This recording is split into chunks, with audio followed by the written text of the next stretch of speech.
kahit saan mo yan ilagay sa document, hindi siya lalabas sa file. Like for example, inaantok ka na, nagpo-prove ka ng theorem, nagtapay ka ng proof, inaantok ka na, nagkakamali ka na. So pwede mong lagyan ng note na percent continue here. Save mo, close mo, inabukasan, hanapin mo si continue here, tunod. Parang personal instructions, o kaya kung hindi katulong ka sa group project or thesis, you can put notes for your group mates using comments. O kaya let's say may theorem na gusto mong i-write kasi ang pangit ng pagkasulat. Pero nanghihinayang ka kasi ang dami mo nang nagawa. Gusto mo lang gumawa ng bago na mas malinaw, mas malinis. So i-percent mo yung buong proof. Bawat line, lagyan mo ng percent sa simula. Tapos, pwede kang gumawa ng bago. Pag output mo, hindi lalabas yung mga percent. Pero hindi siya nag-delete. Okay? So, para doon ang commenting na. Font encoding, T1. I use geometry just to set paper size. So, long ang paper size, 8.5 by 13. Ganito mag-set ang paper size. Paper size equals, tapos naka-braces. Ano? Width muna, bago height. Margin, 1 inch. Pag margin equals, pantay-pantay lahat. Pwede mong hiwa-hiwalay na left, right, top, bottom kung iba-iba. Kung pare-parehas, margin na lang.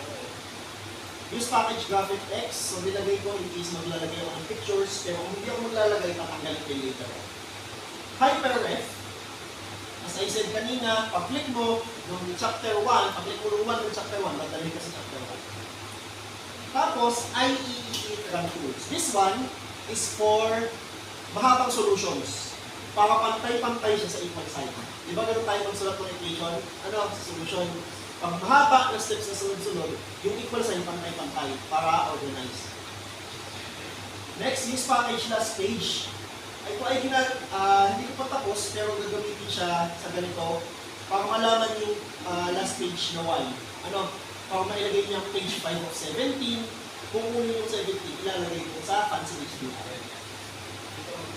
Math tools, name ref, ito hindi ko na-delete.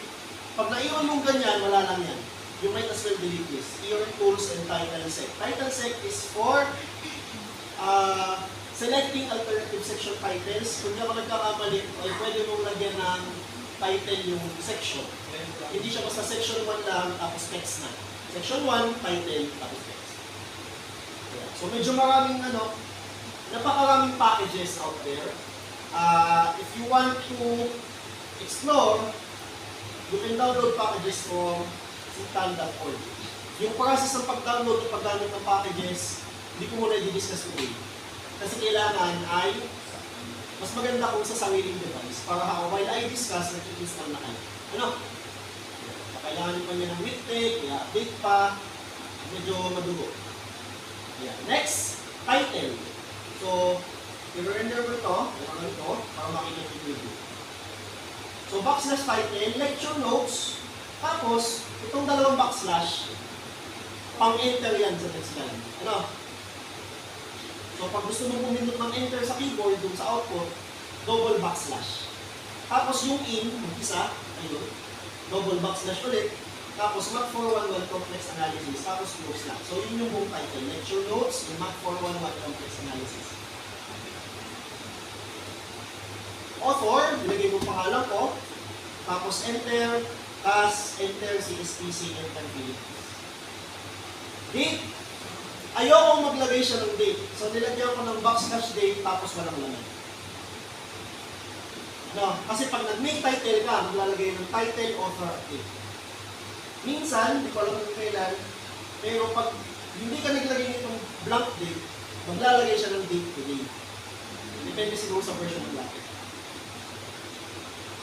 Tapos, still in the preamble, backslash new theorem. This is under, ang kailangan ng package dito na kung di ako nagkakamali, HM Tools or MSTHM, para mag-define kung anong klase ng theorems ang lalabas sa paper. So, pwede theorem, so, THM, ibig sabihin, if I type backslash begin, THM, ang magiging output sa paper ay, kunwari, theorem 1.1, tapos nakasulat sa theorem. Ano? Tapos, lahat ng begin, may ka-partner na end. So yung magka-partner na begin at end, ang tawag dyan, environment. And then you can write whatever you want inside here. For example, the sum of two even numbers is even. Ano? Tapos dahil theorem yan, lalagyan mo ng percent ha para hindi lumabas. Kasi tanggalin ko ng percent. Ang pala dyan. I-demonstrate ko mamaya. Tapusin muna natin ang preamble. Ano? Ayan. So, anong mga klaseng theorem ang nilagay ko? Theorem. Tapos itong section, ibig sabihin, pag ang nilagay mo, chapter, ang numbering niya, theorem 1. Pag ang nilagay mo section 1.1, subsection 1.1.1, subsection, edi apat, 1.1.1.1, and so on. Ano? Kada dagdag ka ng isang sub. Hindi ko lang alam kung hanggang may lang pwede. Next. So again, new theorem, lemma naman, section din, new theorem, THM4 for corollary. Ito ay ano ha? Ito ay nagde-define ako. Pag nag-type ako THM, theorem yan. Pag nag-type ako lemma yan. Pag nag-type ako THM4, corollary yan. Okay? So ito yung pangalan. You can write what you want. Ano? Kunwari, gusto mo ang lumabas ay, let's say, RMK. RMK, tinake mo, ang sasabihin niya ay remark. Now, you can define that however you want. You are making a new theorem, kaya new theorem ang command. Ha? Ayan. Tapos, theorem style, ang default kasing theorem style na italics lahat yan. Whether it's math symbols or normal text. Para hindi niya i-italic, sabihan mo, theorem style definition, saka ka mag-new theorem. So yung definition, pag definition ang gagawin ko, hindi niya i-italics. Pag example ang gagawin ko, hindi rin niya i-italics. Pag remark ang gagawin ko, hindi rin niya i-italics. Okay? Sir, Ito naman ako sir. Sir, pag default, talo ba yan? Pag? Default talo. Pag default talo, Oh, talo. disqualified. Yes. Alin? Ako generally, ang ina-italics ko ay itong mga ito. Theorem lemma ko natin. Ha? Automatic siya. Kasi hindi ako naglagay na definition siya. I-italic siya automatic nila. Ano? Ayan. Tapos, yan, pasensya na, medyo mahaba yung preamble, medyo kompleto ito. Ano? Page numbering, Roman, as in, from this point forward, so mula mag-paging document, hanggang palitan ko, ang page number niya, Roman.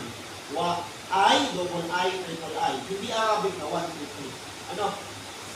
Di ba ganun kadalasan sa libro? Pag hindi pa siya yung mismong laman ng libro, pag mga table of contents, face, etc. Roman. Ano? Pag mismong laman, saka mag-Arabic. Okay. Tapos, begin document na. Ayan. So, everything between begin document and end document will appear in the document. Yes?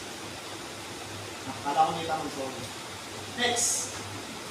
Add contents line sa POC. Ibig sabihin, lalabas sa table of contents ang page na ito at ang pangalan niya ay title page sa table of contents. Ang numbering niya, chapter. At paano nga pag-chapter? 1 lang. Ano? 1, 2, 3. Hindi 1.1, 1.2, 1.2. Ayan. Title page.